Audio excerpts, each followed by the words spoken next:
Chers amis, eh bien le bonjour, bienvenue dans cette suite de vidéos consacrée à la programmation de jeux vidéo en JavaScript pur, en Vanilla JavaScript. Et on va voir quel est le gameplay de ce jeu qui est le paddle. Donc on va faire un petit rappel pour ceux qui n'ont jamais vu un tel jeu en action. Donc on va faire une petite animation ici, donc on va lancer la petite animation. Donc vous avez une fenêtre de jeu. Donc quelque chose de très important, les coordonnées dans un jeu sont un peu différentes de ce que vous avez connu en mathématiques, c'est-à-dire qu'il n'y a pas de repère négatif en X, il n'y a pas de repère négatif en Y.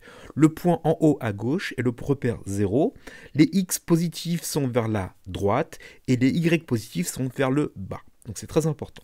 Donc vous avez une fenêtre de jeu avec un certain screen width, un screen height, donc une largeur, une hauteur, et il y avoir des blocs. Donc ces blocs peuvent avoir certaines couleurs. Donc on va mettre des rangées de blocs. En dessous, vous allez trouver un paddle, donc une raquette, qui a la possibilité de se déplacer de façon horizontale, soit vers la gauche, soit vers la droite, mais elle restera bloquée dans l'aire du jeu, donc elle n'ira pas plus loin que la côté gauche et droit de votre aire de jeu. Donc elle peut se déplacer vers la gauche et vers la droite. Sur cette raquette, sur ce paddle, on va avoir une balle. Donc au début, la balle est verrouillée au paddle, donc où va le paddle, où va la balle.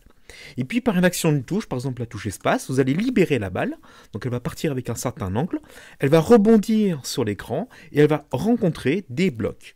À chaque fois qu'elle rencontre un bloc, elle va détruire ce bloc, un point est gagné à chaque bloc détruit. La balle rebondissant, donc le bloc est détruit, la balle va rebondir sur le bloc qu'on a détruit, elle va prendre une certaine autre trajectoire et elle va venir en contact avec le bord gauche, bord droit de l'écran de jeu. Vous perdez un point de vie si par malheur la balle revient et touche le niveau bas de l'écran. Donc à ce moment-là, vous perdez un point de vie. On va supposer qu'on part avec 3 points de vie, et donc là, vous avez perdu un point de vie. Quand vous avez perdu un point de vie, la balle redevient à l'état, disons, bloqué, elle est verrouillée au paddle, vous appuyez sur une touche et le chose se met en place. Donc vous voyez, c'est un gameplay qui est très simple, ce qui nous permet d'apprendre largement le JavaScript Vanilla. Pour rendre les choses un peu plus compliquées et disons plus réalistes, on va s'arranger pour que la balle en contact avec le paddle parte avec un certain angle. Je m'explique. Donc pareil, on va faire une petite animation. Donc la balle va arriver sur le paddle. Il va y avoir contact entre la balle et le paddle. La balle va rebondir sur la raquette, mais elle va rebondir avec un certain angle qui est fonction de la distance entre la balle et le milieu du paddle. Donc on va calculer la distance entre le milieu du paddle et le milieu de la balle au niveau du contact. Si vous avez un X positif, vous partez avec un angle qui comprend entre 0 et 90 degrés. Si vous avez un X qui est négatif, donc la balle est touche à gauche du paddle, vous partez avec un angle de entre 90 et 180 degrés. Et si par malheur la balle arrive pile poil au milieu du paddle, vous repartez avec un angle de 80 degrés. Donc on va calculer l'angle de retour de la balle, donc l'angle d'incidence, par rapport à la distance qu'il y a entre le milieu de la balle et le milieu du paddle. Donc ça va donner les choses un peu plus réalistes. Donc en gros, si la balle arrive vers la gauche, elle repart vers la gauche. Si la balle arrive vers la droite, elle repart vers la droite. Et si elle arrive pile poil au milieu, elle repart automatiquement vers le haut. Dans ma bibliothèque EasyLib, vous allez trouver deux classes principales, une qui s'appelle Entity et une qui s'appelle Animation. Donc je vais vous expliquer ça tout de suite. On va faire une petite animation, encore une fois. Alors, prenons par exemple un personnage. Donc vous avez ici un petit plane, un petit avion. Donc cet avion, en général, il est de forme rectangulaire. On va mettre en place les personnages, donc par exemple ici un petit avion, grâce à la bibliothèque EasyLib. Et dans la bibliothèque EasyLib, vous allez trouver une classe, un objet qui s'appelle Entité. Pour construire cet objet, vous allez lui passer 3 choses. Donc c'est ce qui est ici au-dessus. Donc le constructeur, il attend quoi? La position X et la position Y de votre image, donc de votre personnage. Attention les amis, la position X, Y de mon objet, elle est référencée par rapport au point en haut à gauche. Je répète, les images sont référencées par rapport au point en haut à gauche. Donc si vous voulez que votre image soit en 0, 0, vous dites X vaut 0, Y vaut 0, et il sera automatiquement au point en haut à gauche par rapport au 0 de l'écran qui est également en haut à gauche. Donc vous stipulez la position X, la position Y de votre objet. Chaque entité, donc chaque sprite si vous préférez, hein, on peut parler de sprite, on peut parler d'identité, donc chaque entité, chaque objet, chaque personnage de mon jeu va posséder un objet littéral 10 positions. Donc chaque objet possède un objet littéral position. La position en X et la position en Y. Donc chaque objet possède via l'entité un objet littéral pour ceux qui ne savent pas ce que c'est qu'un objet littéral, je renvoie aux vidéos précédentes. Donc chaque objet entité possède un objet littéral type position, avec une position x et une position y. Donc il y aura deux variables, position.x pour la position x et position.y pour la position y. De même, dans la bibliothèque et dans l'objet entité, on peut récupérer les quatre coins de mon image. C'est-à-dire on peut récupérer le côté gauche, left, par rapport au x, le côté right, donc droit, par rapport au x, le côté top, donc par rapport au y cette fois, et le côté bottom. Et il y a des méthodes qui vont pouvoir obtenir cette position et de fixer cette position. Par exemple, si je veux mettre le côté gauche de mon image à 0, je ferai un set left 0. Donc il y a des setters pour positionner et des getters pour récupérer. Je récupère la position x, j'impose la position x. D'accord? Donc je fais un get left pour obtenir la position x de mon objet par rapport au côté gauche, et je fais un set left pour positionner ce côté gauche. De même, il y a des fonctions pour un set bottom, set top, set right, get right. Donc il y a les quatre côtés ont des méthodes de setter pour positionner et des méthodes de getter pour récupérer. Mais vous le verrez mieux quand on mettra en place, par exemple, tout à l'heure, le paddle. Et quelque chose de très très important, pour voir qu'il y a collision entre les entités, chaque objet entité possède un rectangle de collision qui est donné par la fonction rectBounce. Donc chaque image possède un rectangle de collision qui est donné par le rectBounce. D'accord? Donc une image possède une position qui est donnée par la position en haut à gauche, le X, le Y. On peut connaître la position du haut, du bas, du gauche et de la droite. On peut fixer ces quatre coins de mon image et chaque image possède un rectangle de collision. C'est très important pour ensuite voir, pour détecter s'il y a eu collision ou pas. Donc la construction de l'entité est très simple. Il a besoin de vous lui passiez la position X et la position Y de l'image initiale et l'image bien sûr nécessaire. Et l'image sera fournie avec l'asset manager qu'on a vu dans les vidéos précédentes. Mais il est probable qu'on n'ait pas besoin d'images. Par exemple, on fait juste un rectangle. On pourrait tout à fait, dans ce casse-brique, utiliser que des rectangles. La raquette, c'est un rectangle. Les briques, c'est des rectangles. Donc, on pourrait utiliser que des rectangles. Eh bien, on peut mettre en place des rectangles comment? Eh bien, si vous passez undefined à l'image d'une entité, eh bien, par définition, il sait qu'il n'y a pas d'image. Il saura que c'est un rectangle. D'accord? Donc, si vous mettez undefined dans le type d'image, eh bien automatiquement il mettra un rectangle. Vous stipulez ensuite le troisième paramètre, donc c'est undefined. Le quatrième paramètre c'est la largeur de votre rectangle et le cinquième paramètre c'est la hauteur de votre rectangle. Donc vous stipulez la position de votre rectangle, X, la position Y de votre rectangle, vous mettez undefined, donc il n'y a pas d'image. N'oubliez pas le undefined, sinon ça ne marchera pas. Vous mettez undefined, il n'y a pas d'image du tout. Vous stipulez la largeur et la hauteur de votre image, qui est ici un rectangle de couleur. De même, on pourra obtenir la position en left, en right, en top et en bottom. Et pour définir la couleur, vous lui passez directement son dis.color, donc sa couleur. Vous lui passez dans une chaîne de caractères le RGB. Donc vous mettez code, donc une chaîne de caractères, vous mettez RGB et vous mettez les couleurs de 0 à 255, donc le rouge, puis le vert, puis le bleu. Donc si je mets 255 en rouge, 255 en vert et 0 en bleu, vous avez une couleur qui est là. Jaune, bien vu. Donc on peut faire des images ou avoir carrément des figures géométriques, ici le rectangle. Et dans ma bibliothèque, il y a aussi d'autres figures, on pourra dessiner d'autres choses que de simples rectangles. On peut faire des cercles pleins et des cercles vides. Les identités, donc les objets, vont se déplacer. Eh bien, chaque entité possède un vecteur de vitesse, si vous préférez. Donc chaque entité possède un velocity, donc un vecteur de vitesse, donné par un objet littéral en JavaScript. Il y a le paramètre x, donc la vitesse en long x, et la vitesse en y selon les vitesses en y. Donc je peux paramétrer la vitesse de mon objet par son vis.velocity. Vous lui stipulez le x, donc la position, la vitesse selon les axes x, et la vitesse selon les axes y. Très important. Attention, le x c'est de la gauche vers la droite, le y c'est du bas vers le haut. Attention, ça change par rapport au repère cartésien que vous avez en mathématiques. Je répète les amis, donc le x positif c'est de la gauche vers la droite, le y positif du haut vers le bas. Oui, j'ai du bas parce que je pense tout de suite à un repère cartésien. Donc le y il est descendant, le x il est vers la droite. Et on peut ainsi définir une vitesse. Et bien, comme on mettra après les updates en place, votre objet va se déplacer par cette vitesse velocity qui est un objet littéral. Alors, comment va se passer la collision? Comment on va détecter la collision entre deux identités? Eh bien, chaque entité est capable de détecter la collision qu'il y a entre lui et un autre objet. Donc, vous lui passez dans la fonction collides la target, l'objet dont on veut savoir s'il y a collision. Il vous renverra deux choses, soit true, soit false. Donc, si les deux rectangles de collision sont confondus, donc ils arrivent en intersection, il n'y a pas de collision, il renverra false. C'est la petite image qui est à gauche ici, donc il n'y a pas de collision entre le rectangle de collision de mon plane et le rectangle de collision de mon pilar ici. Vous voyez, il n'y a pas de contact entre les deux rectangles. Par contre, à droite, il y a eu contact, il y a eu intersection entre les deux rectangles de collision. De fait, la fonction vous renvoie true.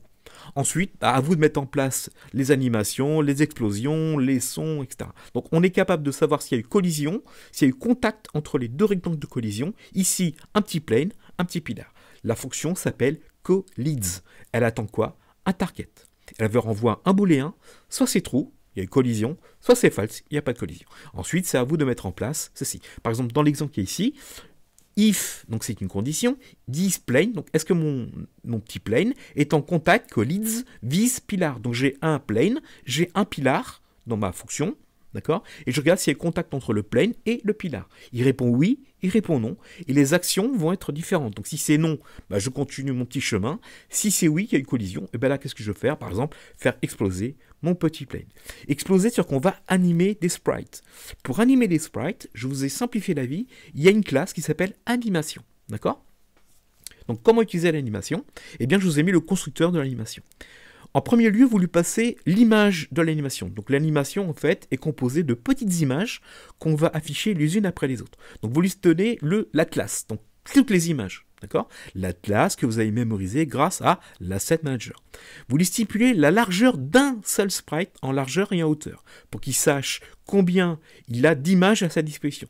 Donc l'atlas, l'objet va être capable de savoir quelle est la largeur et la hauteur de mon atlas, d'accord? Si vous lui donnez la largeur et la hauteur d'un sprite, il va être capable ensuite de calculer le nombre de sprites disponibles selon les X et nombre de sprites disponibles selon les Y. Ensuite, vous lui passez la durée d'animation pour passer d'une image à l'autre. Par exemple, ici, par défaut, c'est 1/30 de seconde. Et looping, est-ce que vous voulez que l'animation soit jouée de façon continue ou une seule fois? Donc ici, une explosion, on mettra bien sûr false par défaut. Donc false, c'est-à-dire qu'elle sera jouée qu'une seule fois. Par contre, si vous voulez animer les images de façon continue, vous mettrez la variable looping à true. Alors comment ça se passe? C'est très simple. On va construire à partir de cette image, petites images qu'on va prendre les unes derrière les autres et qu'on va afficher les unes derrière les autres. Et bien sûr, ceci va se passer très très vite, donc votre œil ne va pas avoir les images affilées les unes derrière les autres, il va avoir une animation à l'écran. Et cette animation va durer 1/30 de seconde par défaut, hein, entre le sprite numéro 1 et le sprite numéro 2. Ensuite, il va à la ligne et il va continuer comme ça indéfiniment. Donc voici les deux objets très importants. L'objet entité dont va hériter par exemple ici le paddle qu'on va construire tout de suite. Et si vous voulez animer des choses, alors peut-être pas dans le paddle, mais quand on fera le canyon, on mettra des animations, le plane va exploser, et bien on utilisera l'objet animation.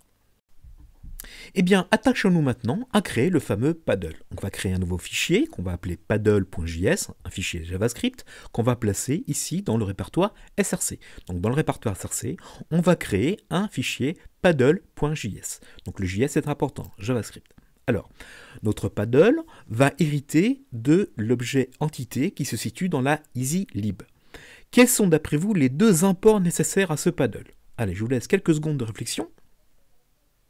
Bien sûr, il va avoir besoin de deux imports. Le premier import, c'est bien sûr d'importer mon objet entité qui appartient à EasyLib. Donc je fais import colibrasis entité from easylib.js et on a besoin d'images. Qui dit image dit GAssetManager et cet objet GAssetManager a été créé où? Dans le main.js. Donc il faut que je fasse deux imports.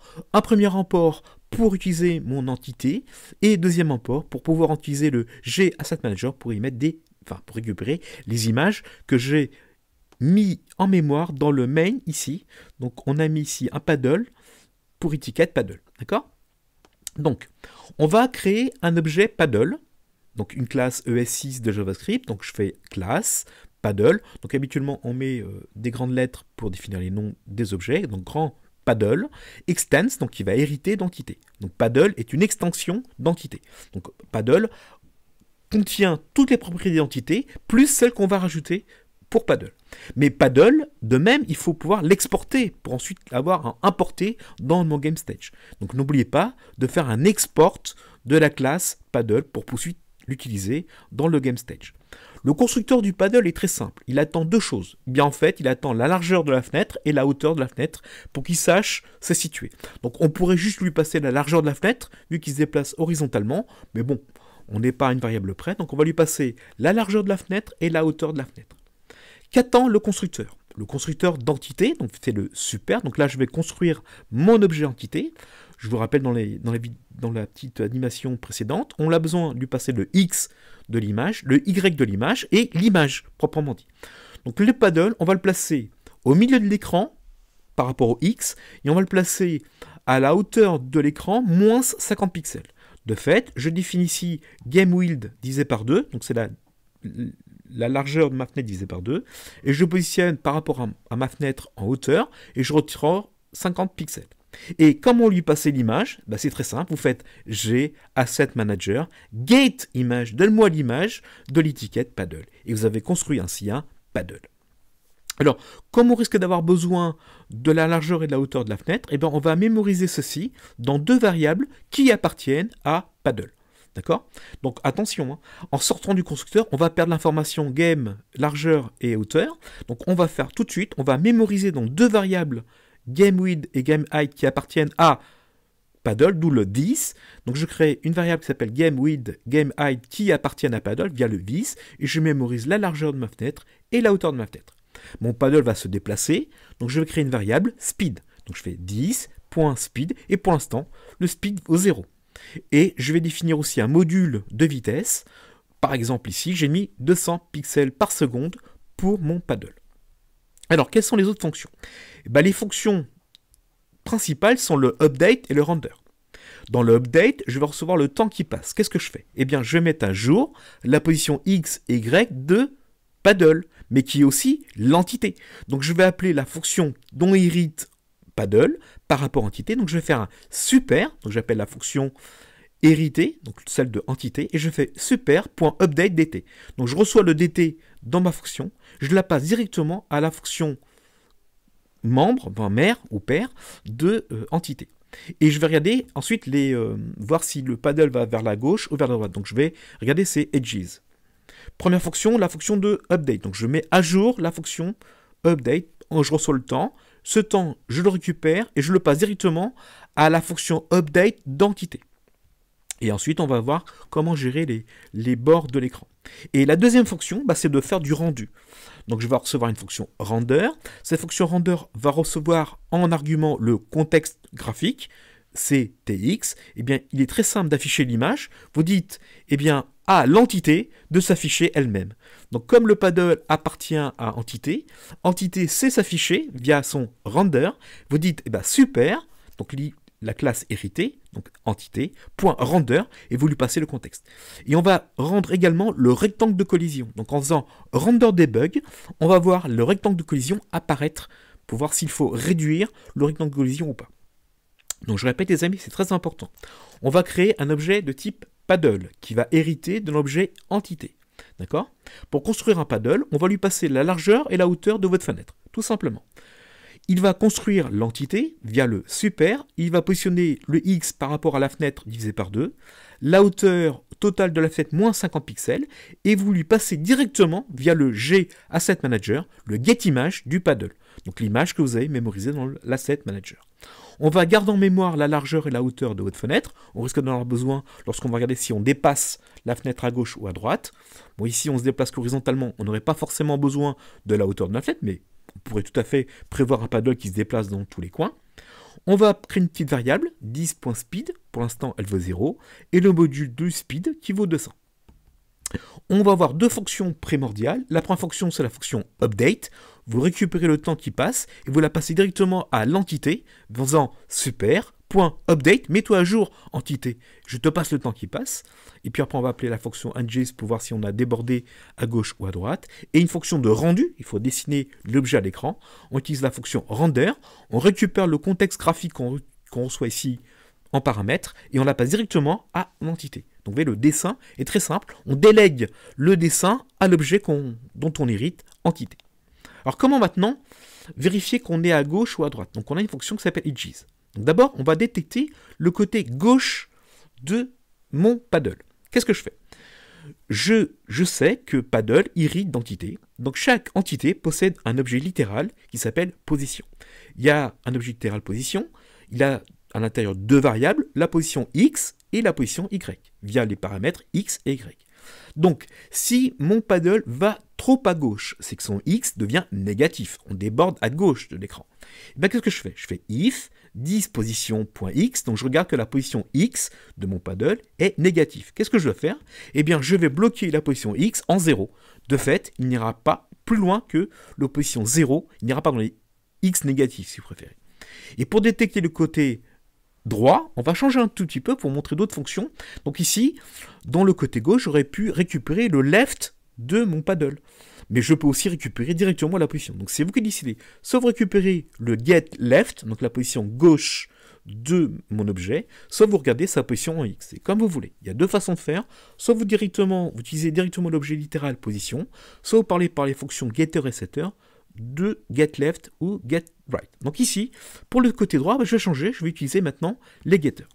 Donc je vais regarder si le côté droit de mon paddle est plus grand que mon aire de jeu au niveau largeur. Comment faire? C'est très simple. Vous faites un if, donc si, 10.getRight. Donc grâce à cette méthode, ici, je récupère le côté droit de mon paddle.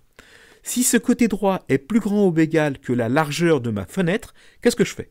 Eh bien, je vais imposer à ce que le côté droit n'aille pas plus loin. Eh bien, ce que je fais 10.setRight, donc je fais un getter pour récupérer le côté droit, je fais un setter pour positionner le côté droit. Donc je fais 10.setRight, eh bien, positionne-toi à droite à 10 game 8. Donc je positionne le côté droit au maximum de ma fenêtre. De fait, je viens avec ces deux fonctions, ici les deux tests, if, et bloqué à gauche et le bloqué à droite.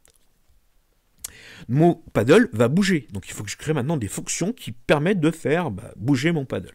Donc la première fonction, elle ne le fait pas bouger, elle va l'arrêter. Donc imaginons qu'à un moment donné, quand vous allez relâcher la touche, il faudrait dire au paddle, arrête-toi.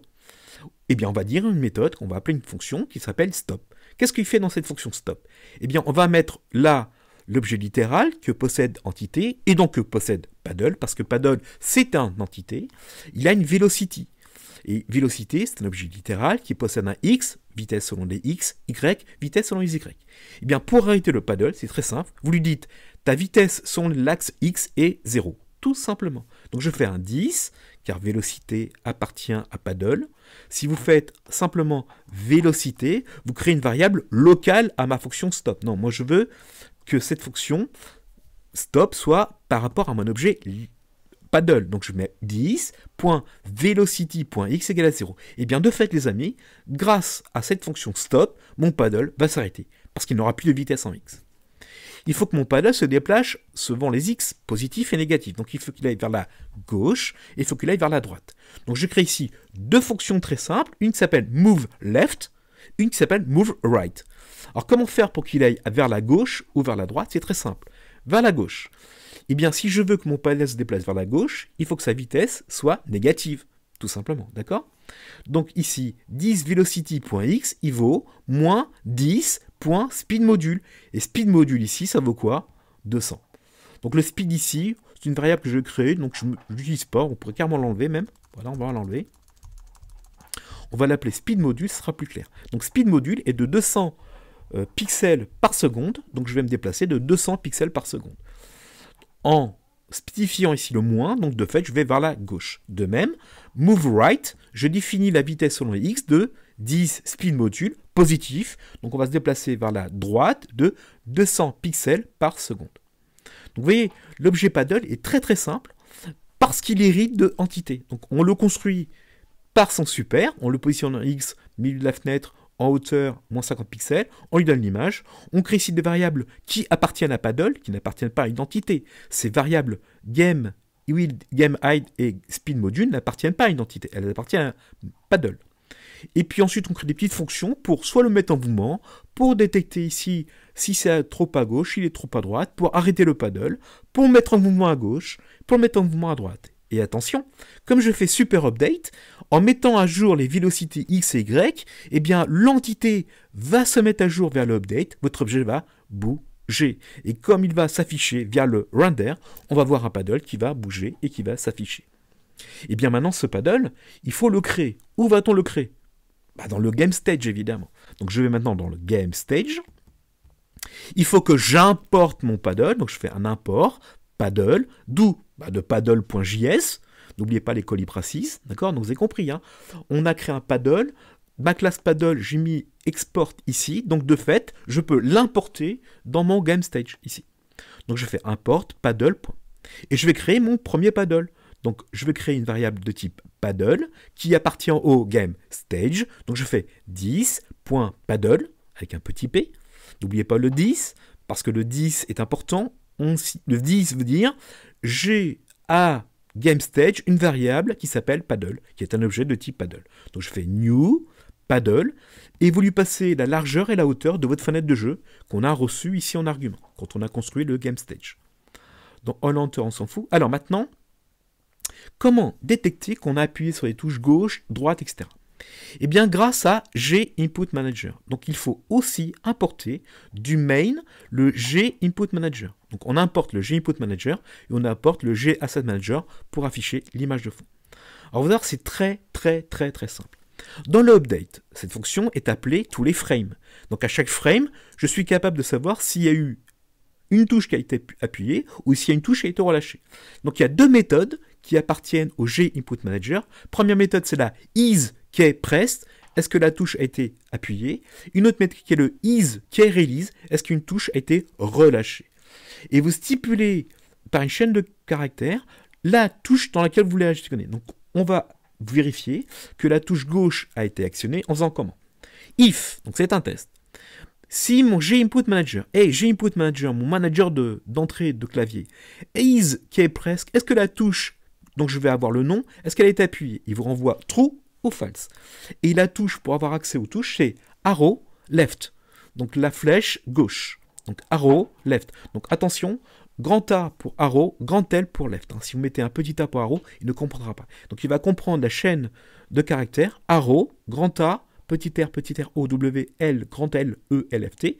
Donc arrow left, arrow right, arrow up, arrow down. Vous avez compris, hein, d'accord? Donc, imaginons qu'à un instant T, vous ayez appuyé sur la touche arrow left. Que faut-il faire? Il faut dire au paddle de se mouvoir vers la gauche. Donc je vais faire 10.paddle et je vais appeler la méthode moveLeft de paddle. Il va se déplacer vers la gauche. Et comme le paddle se met à jour, il va détecter qu'on ne dépasse pas le x égale à 0, qu'on n'est pas dans les x négatifs. Else if, donc si maintenant, ce n'est pas la touche flèche gauche qui a été appuyée, mais la flèche droite. Donc je regarde si mon GInputManager isKeyPressed, est-ce qu'il a été appuyé quelle touche? Arrow right. Il vous renvoie true, il vous renvoie false. Si c'est true, que faut-il faire? Eh bien, il faut mettre le paddle maintenant mouvement, mais cette fois vers la droite. Il faudra arrêter le paddle lorsqu'on va relâcher la touche. Et donc, il y a deux tests à faire maintenant. On a testé l'appui sur la touche, maintenant il faut tester le relâcher de touche. On se fait ceci par le isKeyReleased. Et vous lui passez de même arrow left et vous lui passez le arrow right. Qu'est-ce qui se passe? Donc d'abord, vous appuyez sur la touche. Donc vous appuyez sur la touche gauche. Donc le paddle va se déplacer vers la gauche. Quand vous allez relâcher la touche, lui il va détecter qu'il y a un relâché de touche. Qu'est-ce qu'il fait? Eh bien, on dit paddle, arrête-toi. Tout simplement.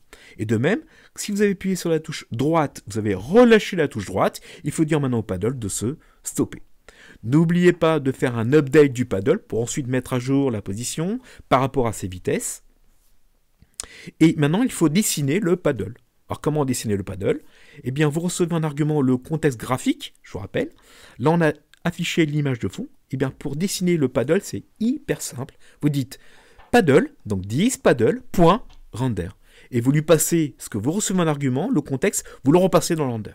Et bien, de fait, vous allez avoir à l'écran un paddle qui est capable de se mouvoir parce que grâce à ces G-Input Manager, on est capable de savoir si une touche a été appuyée, si une touche a été relâchée. Donc faites très très attention aux chaînes de caractères, hein, de bien écrire arrow avec un grand A et left avec un grand L, sinon bien ça ne marchera pas, et arrow avec un grand A et right avec un grand R. Et de même, vous aurez arrow up avec un grand U et arrow bottom avec un grand B.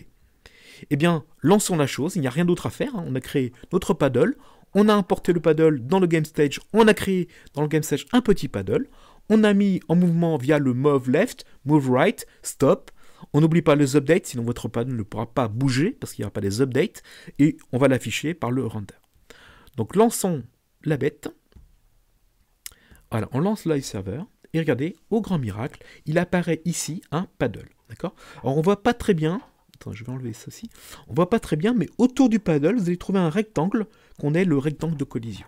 Et maintenant, si je appuie sur la touche gauche, mon paddle va sur la gauche. Il ne va pas plus loin que le côté gauche de mon écran. Si j'appuie maintenant sur la touche droite, vous voyez, il bouge, je rappuie, il bouge, je rappuie, il bouge, il va vers la gauche, il va vers la droite, et grâce à mon test Edge, eh ben, il ne va pas plus loin que mon côté droit de ma fenêtre. Donc vous voyez, ma petite bibliothèque EasyLib, mon petite entité me permet de créer des objets très très rapidement et très très simplement. Merci pour votre écoute, et bien la prochaine fois, on mettra en œuvre la balle. À très bientôt.